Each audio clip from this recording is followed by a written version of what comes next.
우리 다 같이 일어나셔서 함께 찬양하시겠습니다. 이곳에 오셔서 이곳에 앉으소서. 이곳에서 드리는 예배를 받으소서. 주님의 이름이 주님의 이름만이 오직 주의 이름만 이곳에 있음. 이곳에 오셔서 이곳에 앉으소서. 이곳에서 드리는 예배를 받으소서. 주님의 이름이 주님의 이름만이 오직 주의 이름만 이곳에 있습니다. 오늘도 우리 예배를 받으실 주님께 찬양의 박수를 올려드리겠습니다.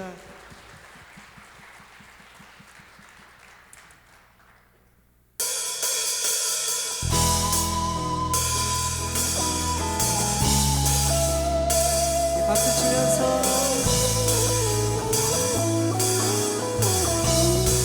주 안에서 기뻐해. 주 안에서 기뻐해. 주 안에서 기뻐해. 주님 주신 기쁨으로 기뻐하라. 아멘. 주 안에서 기뻐해. 주 안에서 기뻐해. 우리의 힘은 주를 기뻐하라. 주 안에서 기뻐해. 주 안에서 기뻐해. 주 안에서 기뻐해. 주님 주신 기쁨으로 기뻐하라. 예, 예, 예, 예, 예. 주 안에서 기뻐해. 주 안에서 기뻐해. 우리의 힘은 주를 기뻐하는 것. 기뻐 춤을 추며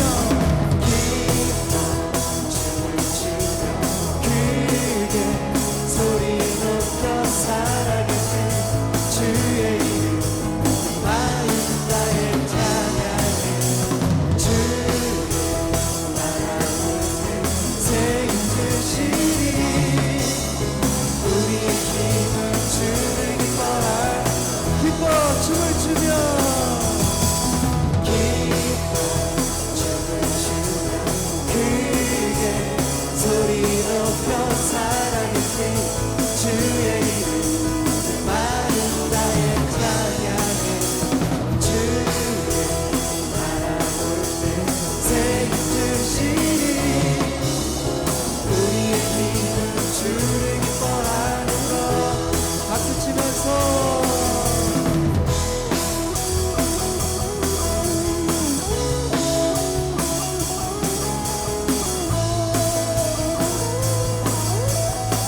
주 안에서 기뻐해. 주 안에서 기뻐해. 주 안에서 기뻐해. 주님 주신 기쁨으로 기뻐하라. 예, 예, 예, 예, 예. 주 안에서 기뻐해. 주 안에서 기뻐해. 우리의 힘은 주를 기뻐해. 다시 한번 우리 영혼을 명령하면서 주 안에서 기뻐해. 주 안에서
예수님 목마릅니다.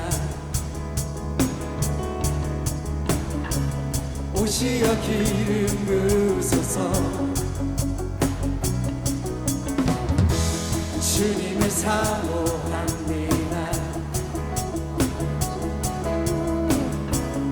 오셔서 채워주소서. 불같은 사랑들입니다.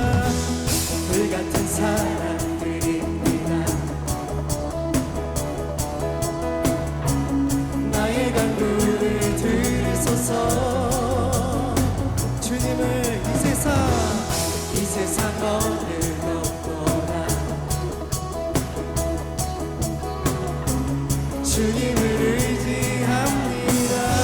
성령의 불로, 성령의 불로, 성령의 불로 임하소서. 임하소서. 성령의 불로, 성령의 불로 기름 부으소서. 기름 부으소서.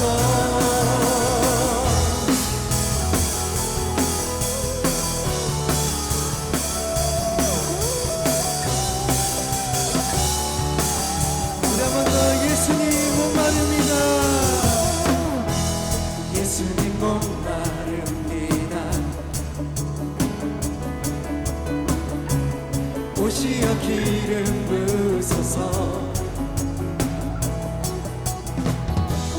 주님을 사모합니다. 아멘. 오셔서 채워주소서. 성령의 불로, 성령의 불로, 성령의 불로 임하소서. 임하소서. 성령의 불로, 성령의 불로 기름 부으소서. 기름 우리 박수로. 성령의 불로, 성령의 불로 임하소서. 임하소서. 다같이 성령의 불로, 성령의 불로 기름 부으소서.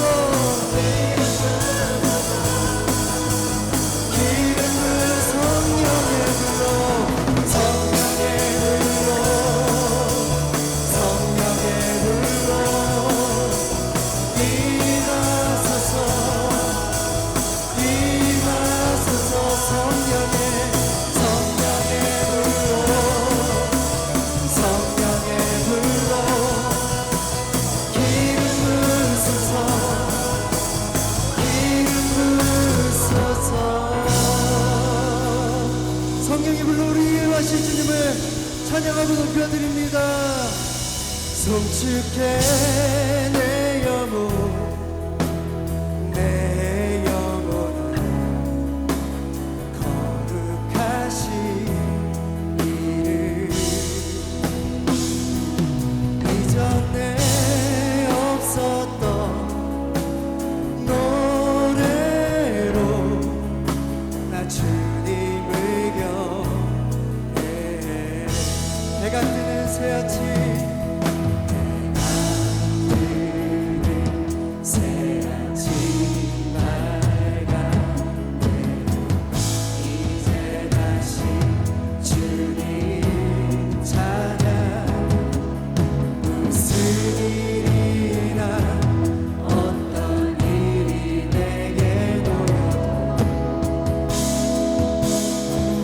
저녁이 올 땐 나는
주님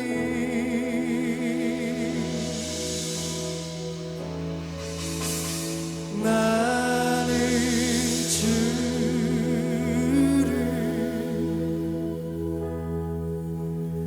높이리라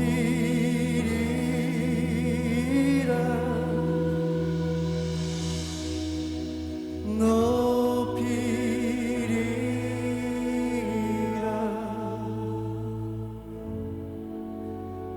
오 주. 이 시간 합심하여 기도하겠습니다. 주님은 온 땅 가운데 위대하시며 우리의 찬양과 경배를 받기에 합당하신 한 분 하나님이십니다. 사랑과 은혜의 하나님 아버지, 오늘도 우리를 사랑으로 가슴으로 품어주심을 감사드립니다. 또 함께 모여 예배하게 하심도 감사드립니다.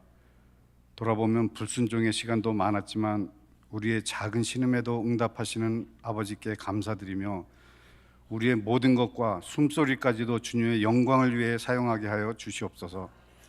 또한 순간순간마다 주님과 동행하는 삶을 살게 하여 주시옵소서. 하나님 아버지, 많은 감사의 제목이 있지만 그 중에서도 하나님 살아계심에 감사드립니다. 독생자 예수 그리스도를 보내주심에 감사드립니다. 또한 그가 채찍에 맞아 우리가 나음을 입음에 감사드립니다. 주님으로 인하여 우리의 생각이 바뀌고, 주님으로 인하여 우리의 습관이 바뀌고, 주님으로 인하여 우리의 모든 생활이 바뀌게 하여 주시옵소서. 교회를 세우시고 교회를 지키시며 특히 40년의 배단일을 지켜주신 하나님 아버지, 올해에는 육신적으로 강건함을 허락하여 주시고 영적으로 항상 깨어 있어서 아침이 되니 저녁이 되지 않게 하시고 저녁이 되니 새벽이 되게 하여 주시옵소서. 우리가 마음으로 우리의 길을 계획할지라도 그 계획을 인도하시는 이는 여호와이신 줄 믿사오며, 우리가 해결할 수 없는 것들로 인하여 두려워하거나 조급해하지 않게 하시고 여호와를 의지하고 여호와께 의뢰할 때 가장 선한 길로 인도해 주실 것을 믿습니다. 가슴에는 예수의 향기를 품고 만나는 모든 이들을 예수님 대하듯 대할 수 있는 마음을 주시옵소서. 공의의 하나님 아버지, 우리가 입으로만 주여 주여 하지 않게 하시고 성경에 주신 말씀을 나름대로 해석하지 않게 하시고 목사님을 통해 주신 말씀을 나의 상황에 맞추어 해석하지 않게 하시며 세상의 논리로 하나님의 진리를 거스리는 어리석은 자들 되지 않게 붙잡아 주시옵소서. 방언을 말하고 예언을 말해도 사랑 없이는 울리는 꽹과리 같다고 하셨사오니 새해에는 서로 용서하며 내 눈에 들보를 먼저 발견하는 지혜를 허락하여 주시옵소서. 하나님 아버지, 조국 대한민국을 위하여 기도합니다. 전무후무한 성령의 역사를 체험하게 하신 조국이 심한 혼란 속에 빠져 있습니다. 아버지 하나님, 하나님을 잃은 백성이 되지 않게 하시고 먼저 믿는 자들이 회개하게 하시어 위정자들이 회개하게 하시어 다시 한번 성령의 바람이 뜨겁게 불게 하여 주시옵소서. 이제 2025년에는 우리를 통하여 주님 계획하신 일이 이루어져야 하는데, 분명히 우리에게 주신 은사가 있는데 찾지 못하고 방황하는 우리를 위하여 은사 세미나를 허락하여 주시고 깨닫게 하여 주심에 감사드립니다. 받은 대로 충성 봉사하는 우리 되게 하여 주심을 감사드립니다. 또 오늘 권사로 부르심을 받으실 모든 집사님들, 주님 부르심의 사명감을 가지고 말씀에 순종하며 복음 전파에 최선을 다하는 충성된 종이 되게 하여 주시옵소서. 오늘도 각처에서 드려지는 예배를 받아주시고 수고하는 모든 손길을 기억하여 주시옵시고, 찬양대의 찬양을 받아주시옵시고, 이제 준비하여 두신 말씀을 백스님 목사님을 통하여 전해주실 때 목사님의 입술을 지켜주시고 받는 우리들의 마음이 옥토가 되어 받은 말씀 가지고 보혜사 성령의 도우심으로 세상에 나가 빛과 소금이 되는 삶을 살게 하여 주시옵소서. 감사드리며 예수 그리스도 이름으로 기도드립니다. 아멘. 주시는 말씀은 구약성경 예레미야 17장 5절부터 10절까지 말씀입니다. 예레미야 17장 5절부터 10절까지 말씀. 제가 갖고 있는 성경은 구약 1076면에 있습니다. 예레미야 17장 5절부터 10절까지 말씀을 합독하겠습니다. 여호와께서 이와 같이 말씀하시니라. 무릇 사람을 믿으며 육신으로 그의 힘을 삼고 마음이 여호와에게서 떠난 그 사람은 저주를 받을 것이라. 그는 사막의 떨기나무 같아서 좋은 일이 오는 것을 보지 못하고 광야 간조한 곳 건건한 땅 사람이 살지 않는 땅에 살리라. 그러나 무릇 여호와를 의지하며 여호와를 의뢰하는 그 사람은 복을 받을 것이라. 그는 물가에 심어진 나무가 그 뿌리를 강변에 뻗치고 더위가 올지라도 두려워하지 아니하며 그 잎이 청청하며 가무는 해에도 걱정이 없고 결실이 그치지 아니함 같으리라. 만물보다 거짓되고 심히 부패한 것은 마음이라. 누가 능히 이를 알리오마는 나 여호와는 심장을 살피며 폐부를 시험하고 각각 그의 행위와 그의 행실대로 보응하나니. 아멘. 이는 살아계신 하나님의 말씀입니다. 이 시간 주 영광 찬양대 후에 담임 목사님께서 여호와를 의지하며 의뢰하는 사람은 이란 제목으로 말씀 선포하실 때 많은 은혜 받으시기 바랍니다.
할렐루야. 하나님이 주시는 평강과 은혜가 여러분의 삶에 가득히 누려지는 복을 모두 경험하시기를 주님의 이름으로 축복합니다. 한국 분들이 가지고 있는 공통적인 특성들이 있습니다. 해외에 나가보면요, 우리나라 말을 모르는 외국 분들이 빨리빨리라는 말은 다 알아들어요. 좀 성격이 급하다는 이야기겠죠. 또 좀 유행에 민감한 경향이 있는 것 같습니다. 그래서 뭐 옷이든 또 신발이든 뭐 가방이든 누가 가지고 있다 그러면요 다 따라하는 거예요. 그래서 오죽하면 국민 브랜드라고 하는 말이 있을 정도로 다 그걸 가지고 있는 거예요. 근데 또 반면에 내가 그걸 입고 나갔는데, 신고 나갔는데 나랑 똑같은 걸 신고 입고 있으면 기분이 나빠집니다.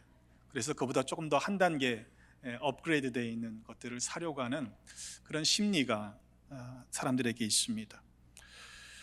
최근 신문을 보니까 한국의 개그우먼 이수지라는 분이 이 대치맘이라고 하는 강남에 있는 젊은 주부들에 대한 모습을 풍자한 그런 짧은 영상이 방영이 됐는데, 그것 때문에 이 대치맘 엄마들이 기분이 상했어요. 그래가지고 그 이수지라는 개그우먼이 입고 있던 패딩을 다 중고 매장에다가 보내고 이젠 그거 못 입겠다, 그렇게 이야기를 한다고 합니다. 이처럼 외형적인 것, 우리가 무엇을 입고 있느냐, 겉모양은 어떤가 하는데 많은 신경을 쓰는 경향이 있습니다. 이 거칠의 문화가 있는 거죠. 그래서 백화점 같은 데다가 우리가 갈 때 대형차를 몰고 가면 사장님 그리고 이렇게 모시는데, 소형차를 몰고 가면 아줌마 저희 멀리에다 차 세워요, 그런다는 거죠. 이게 한국의 이 문화인 것입니다. 어쩌면 자기 자신의 존재를 내가 무엇을 가지고 있느냐, 그 소유의 정도의 여부를 가지고 그렇게 평가하는 가치관 때문이 아니겠습니까? 그래서 어쩌면 그러한 세상의 사람들의 시선에 모자람이 없게 살려고 물질에 더 집착하는 것은 아닌가 하는 생각을 해봅니다. 안타까운 것은 세상만 그런 게 아니라는 사실이에요. 믿는 그리스도인인 우리도, 교회도 세상적인 물량의 기준을 가지고 판단할 때가 많다는 사실이죠. 여러분, 교회를 나눌 때 소형교회, 중형교회, 대형교회, 심지어는 메가처치라고 나누는 것을 아십니까? 기준이 뭔가요? 넘버죠. 교인이 얼마나 등록을 하고 얼마나 출석을 하는가, 그 교회 예산이 1년에 얼마쯤 되는가를 가지고 판단하는 거예요. 자본주의 시대를 살고 있기 때문에 자가 본이 되는 거죠. 그렇죠? 재화가 기본이 되는 거죠. 근본이 되는 거죠. 그런데 믿는 우리도 실은 그 흐름에 편승하고 있다는 것이 사실은 부정할 수 없는 안타까운 모습입니다. 개척교회 목사님들은 음매 기주고 있고, 대형교회 목사님들은 어깨 펴고 다니는 모습이 이게 과연 정상일까요? 그렇지 않다고 저는 생각합니다. 어떤 짧은 영상을 보았는데, 길거리에서 백만장자를 인터뷰하는 한 청년의 인터뷰 영상입니다. 아마 부자들이 많은 동네를 다니면서 길거리에서 인터뷰를 한 것 같아요. 당신은 언제 몇 살에 백만장자가 되었습니까? 이렇게 질문을 하더라고요. 그랬더니 그 대답하는 사람이 중년 좀 더 나이가 든 분이었는데, 백만장자는 가난한 사람들이라는 거예요. 그래서 그럼 당신은 억만장자입니까? 그랬더니 아예 억만장자는 더 가난한 사람들이지, 그러는 거예요. 궁금하니까 왜요? 이 억만장자들은 자기가 가지고 있는 것에 그것을 지키려고 마음이 쏠려 있기 때문에 제대로 쓰지도 못하고 전전긍긍하며 살아가는 사람들이기 때문에 더 가난한 사람들이라고 이야기를 하더라고요. 그럼 당신은 도대체 어떤 사람입니까? 자기는 아프리카의 왕족이라는 거예요. 그러면서 하는 말이, 청년, 당신에게는 돈으로 살 수 없는 귀한 미소가 있군요. 인생을 멋지게 사십시오 라고 이야기를 하고 그 인터뷰가 끝나더라고요. 또 어떤 영상을 보니까 한 청년이 지나가는 사람을 붙잡고 이렇게 이야기를 합니다. 내가 당신에게 $1,000,000을 주겠습니다. 받으시겠습니까? 여러분 같으면 받으시겠어요? 안 받으시겠어요? 왜 안 받으세요? 밀리언 준다는데 100만 달러를 준다는데 받아야죠. 근데 이어서 근데 밀리언을 받으려면 당신은 하루밖에 살 수 없습니다. 그럼 받으시겠습니까? 그랬더니 이 정신 나간 사람 봐라. 여러분, 밀리언 가지고 자기의 인생을 바꿀 수 있는 사람이 누가 있겠어요? 그러면서 하는 말이 당신의 하루는 100만 불보다 가치가 있습니다. 여러분, 우리는 부자인가 아닌가요? 오늘도 100만 불 버셨잖아요. daily, everyday 100만 불을 우리가 그 이상을 가지고 살아가는 사람들이니까 사실은 부유한 사람들이지 않습니까? 여러분에게 가장 소중한 것은 무엇입니까? 목숨을 걸고라도 지금 반드시 지켜야 하는 것들이 있다면 여러분에겐 그것이 어떤 것들입니까? 여러분에게 무엇이 있기 때문에 마음이 든든해지는지를 확인해 보면 내가 어떤 가치를 가지고 살아가는지 알 수 있습니다. 반대로 물어보면 정확해요.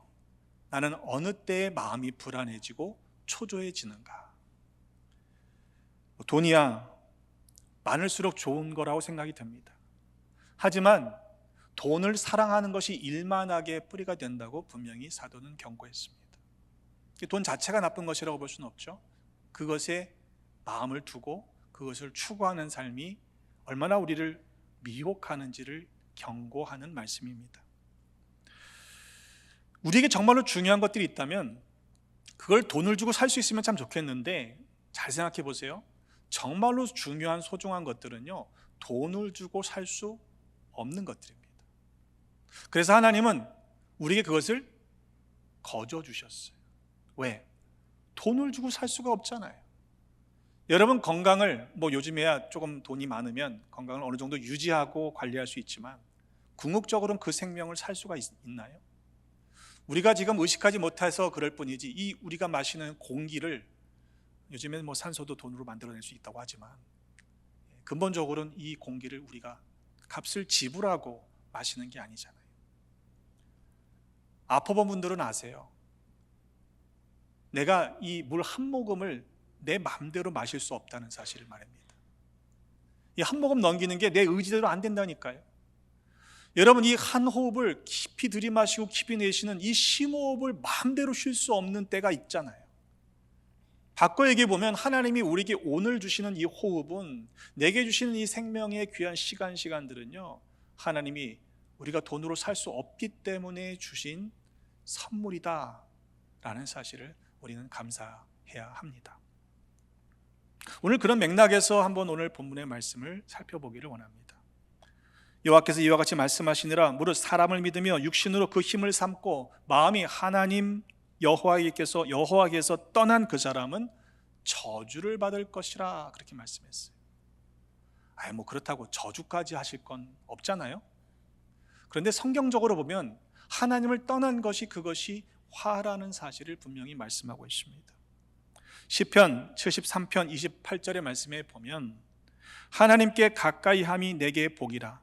내가 주 여호와를 나의 피난처로 삼아 주의 모든 행적을 전파하리다, 이렇게 말씀했습니다. 그러니까 하나님께로 가까이 가는 것이, 가까이함이 복입니다. 때문에 하나님으로부터 멀어지는 것은 화가 된다는 말씀이죠. 이스라엘 백성들의 역사를 살펴보면 참 안 됐다는 생각이 들어요. 사실 땅덩어리가 그렇게 크지 않잖아요. 그런데 이 대제국들이요, 엎치락 뒤치락 싸우는 그 전쟁 틈바귀에 껴서 살 궁리를 해야 했습니다. 이번에는 어디로 붙어야 좀 유리할까? 이번에는 어느 나라에 기대어야 좀 살 수 있을까? 그래서 끊임없이 이 강대국의 눈치를 봅니다. 하지만 그 강대국에 피한 것이 정말로 복이 되었나요? 도움이 되었나요? 아니죠. 오히려 이스라엘 백성들에게는 화가 되는 그 일들을 빈번하게 경험했습니다. 이사야서 31장 1절로의 3절의 말씀에 보면 이런 말씀이 있어요. 도움을 구하러 애굽으로 내려가는 자들은 화 있을진저. 그들은 말을 의지하며 병거의 많음과 마병의 심히 강함을 의지하고, 그랬습니다. 이스라엘의 백성들은요, 왕들은요, 애굽에 의지하면 도움을 받을 거라고 생각했다는 거죠. 왜? 아니, 많아요.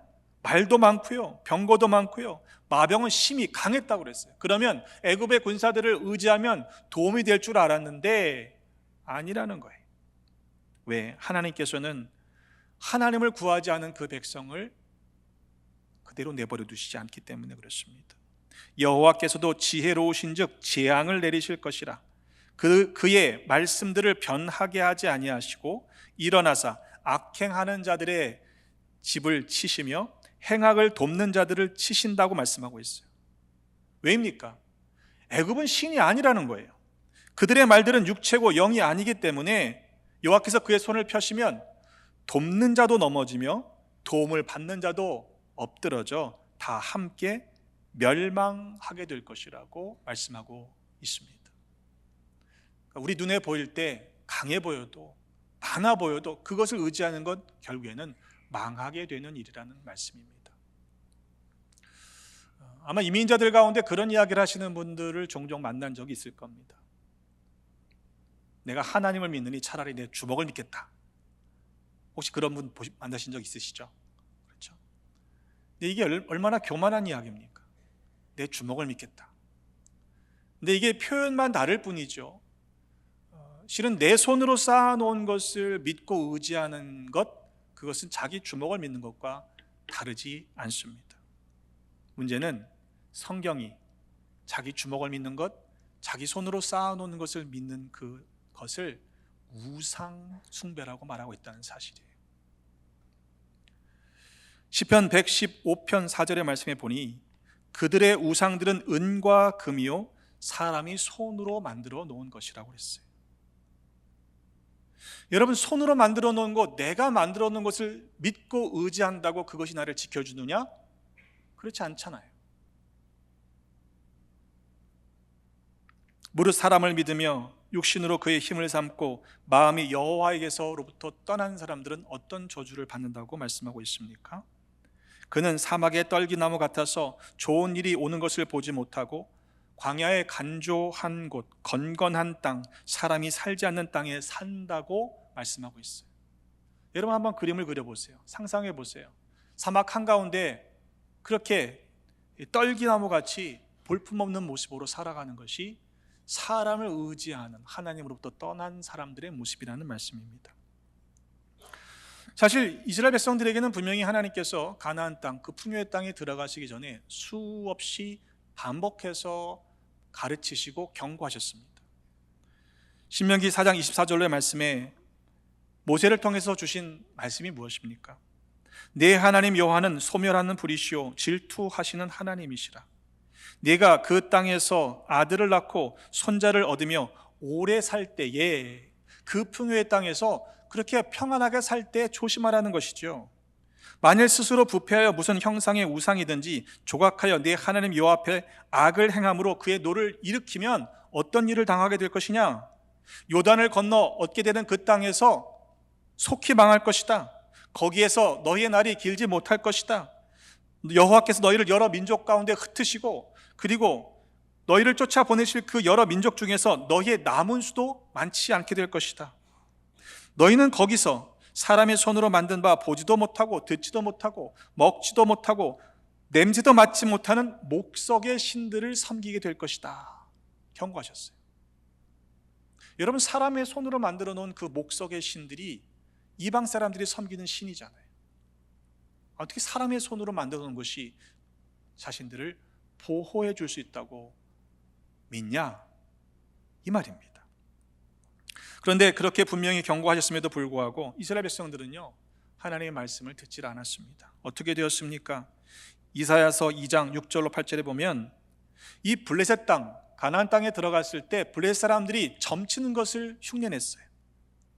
그 땅에는 은금이 가득하고 보화가 무한하며 마필이 가득하고 병거가 무수하며 뿐만 아니라 우상도 가득했는데 그들이 자기 손으로 짓고 자기 손가락으로 만든 것을 경배했다. 하나님의 진노하심을 일으켰다는 것이죠. 뿐만 아니라 신명기 8장 12절로도 이런 말씀을 미리 주셨습니다. 네가 먹어서 배부르고 아름다운 집을 짓고 거주하게 되며 또 네 소와 양이 번성하며 네 은금이 증식되며 네 소유가 다 풍부하게 될 때에 그 땅에 들어가게 되면 그렇게 풍요하게 된다는 말씀을 하시는 거죠. 여러분, 그러면 충분하지 않습니까? 우리말로 등 따숩고 배부르고 가족이 건강하고 뭐 문제 없으면 되는 거잖아요. 그런데 그것이 아니라 오히려 그렇게 될 때에 네 마음이 교만해질까 염려하신다고 말씀하고 있습니다. 마음이 교만해져서 하나님을 잊어버릴까 염려하신다는 것입니다. 여호와는 너를 애굽 땅에서 종되었던 집에서 너를 이끌어내신 분이시다. 너희를 인도하여 그 광대하고 위험한 광야 곧 불뱀과 전갈이 있고 물이 없는 간조한 땅을 지나게 하신 분이시다. 또 너희를 위하여 단단한 반석에서 물을 내셨고 네 조상들도 알지 못하는 만나를 광야에서 네게 먹이셨다. 왜 그렇게 하셨는지 잊지 말라는 거죠. 왜냐하면 다 너를 낮추시며 너를 시험하사 마침내 네게 복을 주시기 위해서 그렇게 하신 거라는 이야기예요. 문제는 무엇입니까? 이어지는 말씀에 보니까 그렇게 다 소유가 넉넉하고 배부르게 될 때에 네가 마음에 이르기를 내 능력과 내 손의 힘으로 내가 이 재물을 얻었다 말할 것이라. 네 하나님 여호와를 기억하라. 그가 네게 재물 얻을 능력을 주셨음이라. 이게 가나안 땅에 들어가기 전에 다음 세대에게 주신 말씀입니다. 여러분, 이 말씀이 이스라엘 백성들에게만 해당되는 말씀일까요? 여러분, 이민 오실 때 얼마 가지고 오셨어요? 그걸 보면 몇 년도에 오시는지 알 수 있습니다. 200불 가지고 오신 분들이 있더라고요. 이민백 몇 개 들고 오셨습니까? 근데 여러분, 그것과 지금 오늘날의 여러분의 삶을 비교해 보면요, 사실 엄청나게 풍요로운 것 아닌가요? 그렇다면 우리가 더 감사하고 하나님 앞에 영광을 올려드려야 하는데 정말로 그렇게 살고 계시느냐? 말씀이 우리에게 도전하는 거죠. 여러분, 정말로 우리가 하나님이 여기까지 인도해 주셨음을 인정하고 하나님이 내게 능력을 주셔서 나를 알고 이렇게 아름답게 살 수 있도록 허락하셨다는 사실을 감사하고 있느냐? 아니면 아직도 채워지지 않은 어떤 것 때문에 불평하고 원망하고 있지는 않은가? 스스로에게 물어봐야 할 것입니다. 한국에서는요, 점을 치는 사람들이 많습니다. 아마 태평양 건너기 전에 예수를 믿지 않았던 분들은 한국에서 상당히 많은 점집에 가셨던 경험이 있을 겁니다. 근데 이게 생각보다 심각합니다. 또 굿이라고 그러죠. 액땜을 한다는 굿이 요즘에는요 최소 비용이 1,000만 원이나 든대요. 그리고 부적 보신 적 있으세요? 막 이상한 종에다 막 이상한 글씨 써놓잖아요. 그게 이제 자신을 보호해 준다고 부적을 그려달라고 그러면요, 제가 실제로 억이 넘는 부적을 쓴 사람을 본 적이 있어요. 부적 하나, 그 종이 쪼가리 하나가 억이 넘더라고요. 근데 그거 아십니까? 1억이요, 1억. 그거 아세요? 요즘에는 무당 학원도 있어요. 그랬더니 일부 예배 때는 진짜요? 그러시더라고요. 진짜 있어요. 무당을 훈련받아서 연습해서 된다고 생각하는 시대입니다. 근데 여러분, 이렇게 우리가 무당한테 찾아가거나 점을 보지 않더라도요, 실제로 생활에서 많은 경우 이런 것에 의존하는 분들이 있습니다. 결혼식 하는 결혼 날짜를 정할 때 기란 날짜를 받으려고 점집에 가서 묻는 사람도 있고요. 심지어는 장명소에 가서 아이가 태어난 그 날과 시를 얘기해 주고는 좋은 이름 받는 것도 그런 문화 중에 하나이죠. 이게 제가 실제로 들었는데 어느 교회도 장명소에 가서 교회 이름을 지었다라는 말을 들은 적이 있습니다. 믿거나 말거나죠. 근데 아세요? 2022년도에 그 갤럽에서 통계를 냈는데, 조사를 했는데, 한국 사람들이요, 2022년도 이전 5년 동안 한국 기독교인들이, 일반 사람들이 아니고 한국 기독교인들이 점집에 한 번이라도 갔던 사람들을 통계를 냈는데 무려 23%의 기독교인들이 지난 5년 동안 점집에 한 번씩 갔다는 통계가 있습니다. 말이 됩니까? 작년에는 어떤 무당이 사기를 치다가 고솔당해서 잡혀갔는데 2억을 내서 부적을 가지고 부적을 쓰고 그리고는 구술하면 당신은 로또에 당첨될 수 있습니다. 그래서 그 2억을 냈다니까요. 저는 2억이 있으면 로또 안 맞아도 될 것 같아요. 그렇잖아요. 우리 중에 그런 분들 없으시죠? 여러분 왜 이런 마음들이 들까요? 불안한 거예요. 걱정이 많은 거예요. 그러니까 그 부적을 쓰고 그 점을 치고 구슬하면 뭔가 잘 될 것이라고 착각하는 거죠. 그런데 성경에서 뭐라고 말씀합니까? 신명기 18장 11절의 말씀에 보면 세 번역으로 읽어봅니다. 주문을 외우는 사람과 귀신을 불러 물어보는 사람과 박수와 혼백에게 물어보는 사람은 있어서는 안 된다. 우리 성경으로는 용납하지 말아라 말씀합니다. 레위기 20장 27절에 보면요, 남자나 여자가 접신하거나 박수무당이 되거든 반드시 죽여라, 돌로 쳐 죽여라. 어떻게 그렇게 반드시 죽여야 할 사람들의 것들을 용납하느냐? 용납하면 안 된다라고 말씀하는 거죠. 우리가 구약 시대에 태어나지 않은 게 감사한 일입니까? 네. 이러한 저주가 하나님을 떠난 사람들에게 임한다라고 말씀하고 있어요. 반대로 그러나 무릇 여호와를 의지하며 여호와를 의뢰하는 그 사람은 복을 받을 것이다. 어떤 복입니까? 그는 물가에 심어진 나무가 그 뿌리를 강변에 뻗치고 더위가 올지라도 두려워하지 아니하며 그 입이 청청하며 가무는 해에도 걱정이 없고 결실이 그치지 아니함 같을 것이다. 한번 그 머리에 그림을 그려보세요.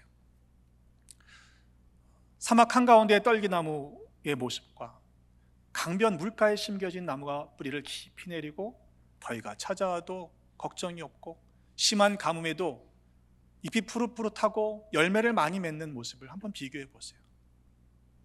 하나님을 의뢰하는 사람은, 하나님을 의지하는 사람들은요, 그와 같은 복을 받게 된다고 말씀하고 있습니다.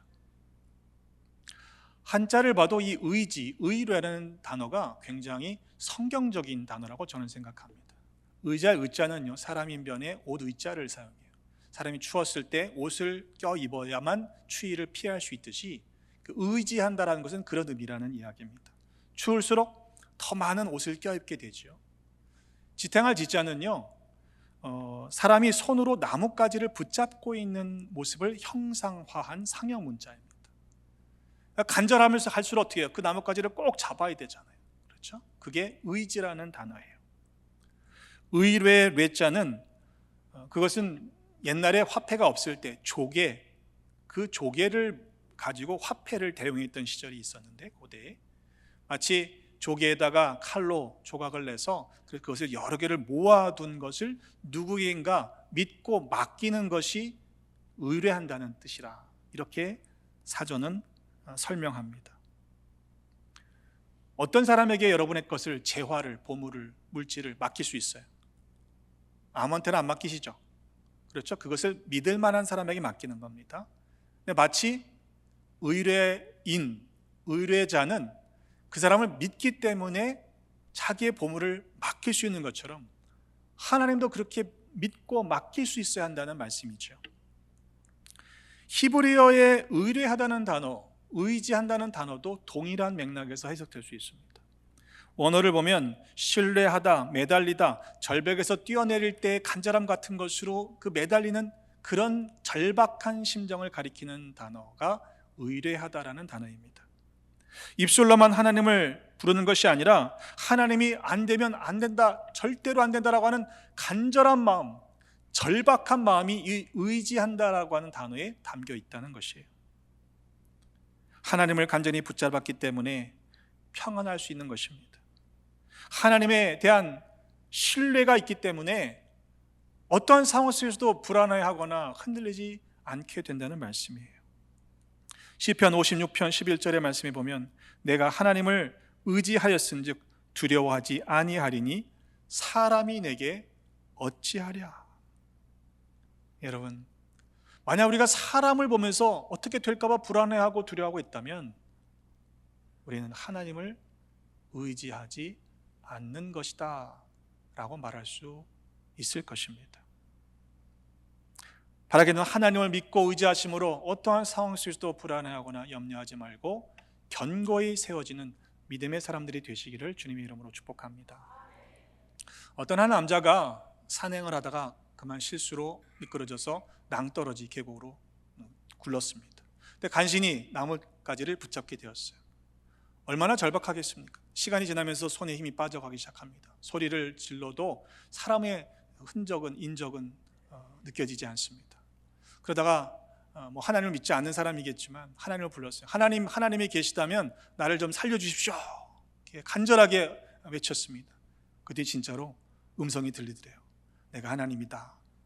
내가 그러면 뭐라고 말하면 내가 말하는 걸 다 듣겠느냐? 이 사람이 절박하니까 네 그럼요. 무슨 말씀이시든지 하면 제가 듣겠습니다. 그러면 네 손을 놔라 그러시더래요. 여러분 같으면 놓으시겠어요? 근데 이 사람이 가만히 생각해 보더니 거기 하나님 말고 누구 다른 사람 없어 그랬다는 거죠. 하나님 말고 다른 사람 없어.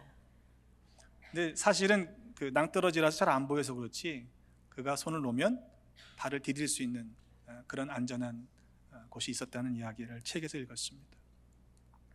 여러분, 우리의 믿음이 혹시 그렇지 않습니까? 간절해요. 근데 하나님을 붙잡는 것이 아니라 다른 것을 붙잡고 하나님 대신에 어떤 것들을 찾고 있지는 않은가? 한번 스스로에게 물어봐야 합니다. 시편 146편 5절의 말씀, 야곱의 하나님을 자기의 도움으로 삼으며 여호와 자기 하나님에게 자기의 소망을 두는 자는 복이 있다 말씀했습니다. 다른 것을 바라는 게 아니에요. 하나님을 소망하는 것이 복이라고 말씀합니다. 시편 42편 11절의 말씀에 내 영혼아 네가 어찌하여 낙심하며 어찌하여 내 속에서 불안해하는고 너는 하나님께 소망을 두라. 나는 그가 나타나 도우심으로 말미암아 내 하나님을 여전히 찬송하리로다. 여러분, 하나님을 소망하는 자들에게 주시는 복입니다. 우리가 지금 불안해하는 것이 무엇입니까? 밤잠을 이루지 못해서 전전긍긍하며 씨름하는 일들이 있다면 무엇입니까? 만일 우리가 하나님을 우리의 왕으로 인정하고 있다면 하나님의 법, 하나님의 통치 아래서 살아가는 것이 맞지 않습니까? 하나님의 왕되심을 믿는다면 하나님께서 우리의 삶을 책임지시고 다스리시고 지키시고 보호해 주실 것이라는 사실을 여러분 의심하면 안 되는 것 아닙니까? 하나님이 우리의 선하신 아버지 되심을 믿는다면 여러분 염려하거나 걱정하지 말아야 한다고 우리 주님도 말씀하셨어요. 하물며 너희일까 보냐. 하물며 너희일까 보냐. 이번 한 주간 어떻게 살아가시겠습니까? 불안하고 염려한 것들을 다 주님께 맡겨드리십시오. 그것이 의뢰하는 것입니다. 그리고 하나님만을 꼭 붙잡으십시오. 다른 것을 붙잡고 살아가느라고 하나님을 놓치는 어리석은 자들이 되어서는 안 될 것입니다. 하나님을 믿고 하나님께 맡기는 사람은 복이 있다 말씀하셨습니다. 여러분, 이 말씀 우리가 다 알아요. 근데 아는데 그렇지 끄덕이긴 하는데 내 발걸음이 내 손이 닿는 곳이 내 삶이 말씀대로 살지 않고 있다면 우리는 하나님을 왕으로 인정하지 않는 것과 다르지 않다는 이야기가 될 것입니다. 하나님께서 책임져 주십니다. 믿으십니까? 하나님께 맡기는 사람, 하나님을 의지하고 하나님을 의뢰하는 사람들에게 주시는 복입니다. 우리 사랑하는 성도들의 모든 삶이 하나님 한 분만으로 인하여 이 복을 누리시기를 주님의 이름으로 축복합니다. 기도하겠습니다. 아버지 하나님, 우리의 왕이 되어주시고 선한 아버지 되어주시니 감사합니다. 우리를 가장 선한 길로 항상 인도해 주심을 믿습니다. 그러나 때때로 무더위가 닥쳐오고 가뭄이 심해질 때마다 사람을 의지하며 하나님으로부터 멀어졌던 때가 있었음을 회개하오니 용서하여 주옵소서. 우리들의 연약한 믿음을 굳세게 하시사 이후로는 어떤 상황에서도 하나님만 의지하며 의뢰하게 하시사 흔들리지 않는 믿음의 사람으로 살아가게 하시고 복을 모두 누리는 하늘 백성 되게 하여 주옵소서. 저는 목자 되신 예수 그리스도 이름으로 축복하며 기도하옵나이다. 아멘. 우리 다음